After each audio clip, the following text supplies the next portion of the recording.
జగన్ గారు పెట్టిన పేర్లన్నీ కూడా ఒకటొకటి మార్పులు చేర్పులు చేస్తున్నారు. ఈ సహజంగా తీసుకోవాల్సిన అంశమా లేకపోతే వాళ్ళు పేటెంట్ హక్కులా ప్రభుత్వాలు? అత్యంత సహజంగా రాజకీయ అనివార్యతగా దీన్ని తీసుకోవాలి. దీని మీద ఎవరికి ఫిర్యాదు చేసేటటువంటి హక్కు కానీ అవకాశం కానీ లేదు. మేము చేస్తే తప్పు, మేము చేస్తే ఒప్పు, మీరు చేస్తే తప్పు అనే అవకాశం లేదు. మీరు ఆఖరికి ఎన్టీఆర్ స్థాపించాడు పాపం. దేశంలోనే మొదటి ఆరోగ్య విశ్వవిద్యాలయం, ఆరోగ్యానికి ఒక విశ్వవిద్యాలయం పెడదామన్న ఆలోచన వచ్చింది ఆయనకు. కొంతవరకు ఆయన ఆరోగ్యవంతమైన పాలకుడు పాపం, ఇవన్నీ ఆయనకి ఏం తెలీదు. సో ఆయన దానికి ఎన్టీఆర్ హెల్త్ యూనివర్సిటీ అని పేరు పెట్టుకొని ఛాన్సలర్గా కూడా ముఖ్యమంత్రి ఉంటాడని తీర్మానం చేశారు. తర్వాత దాన్ని మార్చింది కాంగ్రెస్.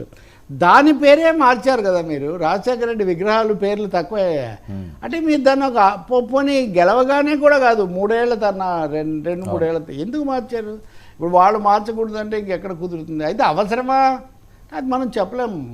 మనకేం అధికారం లేదు కదా. అధికారంలోకి వచ్చిన వాళ్ళు అలాంటివి పెట్టారు. మోదీ గారు తన పేరుతో పెట్టుకుంటారు, ఇంకోటి పేరుతో పెట్టుకుంటారు. ఆయన జగనన్న దివ్యన, జగనన్న వివి అన్నారు, ఈయన చంద్రన్న అన్నారు. సో ఇంకా దాన్ని అదే తొందరగా పూర్తి అయితే ఒక పని అయిపోతుంది, ఓ పని అయిపోతుంది బాబు అని. లేకపోతే దీంతోనే సరే ఎవరు అధికారంలో ఉంటే వాళ్ళకి ఏమైనా పేటెంట్ హక్కులు ఏమైనా ఉంటాయా? వర్మ, మీరు అడిగే ప్రశ్నలకు రాజ్యాంగబద్ధమైన సమాధానాలు ఉన్నాయి, రాజకీయమైన సమాధానాలు కూడా ఉన్నాయి. ఆంధ్రప్రదేశ్ హైకోర్టులో ఈ విషయం మీద కేసులు చాలా గత ప్రభుత్వంలో విపరీతంగా పిటిషన్లు వేసేవాళ్ళు కదా.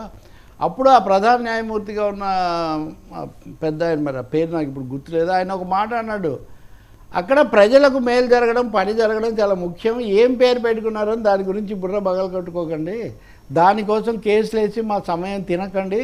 ఓకే, నేను కూడా న్యాయ సహాయ విభాగం అధిపతిగా ఉన్నప్పుడు దానికి పేరు కంటే కూడా ప్రజలకు సహాయం అందడం ముఖ్యమనే వైఖరి తీసుకున్నాను అన్నాడు. అది మనం అలాంటి వైఖరి తీసుకోవచ్చు. ఒకటి మీరు గుర్తుపెట్టుకోవాలి, ఎగ్జిక్యూటివ్ పవర్ వస్తుంది ఒక ప్రభుత్వం ఎన్నికైనప్పుడు ప్రజల మ్యాండేట్తో. ఆ ప్రభుత్వం ఏదైనా ఎగ్జిక్యూట్ చేయొచ్చు, రాజ్యాంగ విరుద్ధమైంది తప్ప. అంటే రాజ్యాంగం స్పష్టంగా ఇలా చేయకూడదు అని చెప్పనిది. ఇక్కడ కూర్చోకూడదని రాజ్యాంగం చెప్తే కూర్చోకూడదు, అక్కడ కూర్చోవాలి అని మాత్రమే రాజ్యాంగం చెప్పింది అనుకోండి, అప్పుడు అక్కడే కూర్చోవాలి. అలా పాటిస్తున్నారా ఎవరైనా? అది రాజ్యాంగాన్ని అయితే ఉల్లంఘించలేదు. అదే కదా లొసుగులు ఉంటాయి కదా, దాంట్లో లొసుగులు అది లేదు కదా, స్పష్టంగా వద్దని లేదు కదా, అదే అనలేదు కదా. పేరు మార్చొద్దని ఉందా రాజ్యాంగంలో ఎక్కడైనా? ఓకే, పేరు పెట్టాలని కూడా లేదు కదా. లేదు, పేరు మార్చొద్దని లేదు కదా, పేరు మార్చొద్దని లేదు కదా. ప్రజల సంక్షేమం సమకూర్చాలి, వెల్ఫేర్ స్టేటు, మీరు ఏ పేరుతోనే చేయండి. మీరు మళ్ళీ పేరు మార్చండి వరుసగా. ఇప్పుడు ఉదాహరణకు ఇప్పుడు గత ప్రభుత్వం ఈ ప్రభుత్వం కూడా నంది అవార్డులు, ఎన్టీఆర్ అవార్డులు అనేకం ఇవ్వలేదు. వీళ్ళు ఎన్టీఆర్ అవార్డు పేరు మార్చి వైఎస్ఆర్ అవార్డు అని పెట్టారు. ఇప్పుడు వీళ్ళు సహజంగా మళ్ళీ వచ్చి ఎన్టీఆర్ పేరు పెడతారేమో, మనం వీ హ్యావ్ టు వాచ్. ఇట్లాంటివి చాలా జరుగుతున్నాయి. ఏమండి, జవహర్లాల్ నెహ్రూనే తీసేశారండి. ఈ దేశానికి ప్రథమ ప్రధానమంత్రి దేశ ప్రజలు ఎవరైనా కానీ గాంధీ, నెహ్రూ అంటారు. అది రైటా తప్ప? భగత్ సింగ్, నేతాజీ, మీరు ఎన్ని పేర్లను చెప్పండి. ఈ దేశ ప్రజలు ఈ క్షణానికి కూడా భారతదేశం, స్వతంత్ర భారతదేశం అంటే గాంధీ, నెహ్రూ. గాంధీ మొదటి నాయకుడు, నెహ్రూ తర్వాత కథ నడుస్తుంది. కానీ నెహ్రూ మ్యూజియంను కూడా తీసేశారు సార్. నెహ్రూ మ్యూజియం పేరు కూడా తీసేసి మోడీ గారు ప్రైమ్ మినిస్టర్స్ మ్యూజియం అన్నాడు.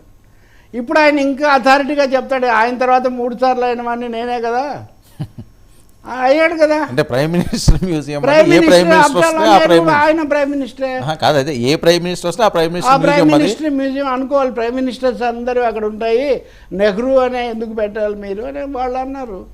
నేను చెప్తుంది ఇంకా రాష్ట్ర స్థాయిలో ఈ చిన్న చిన్న సమస్యలు ఎందుకు.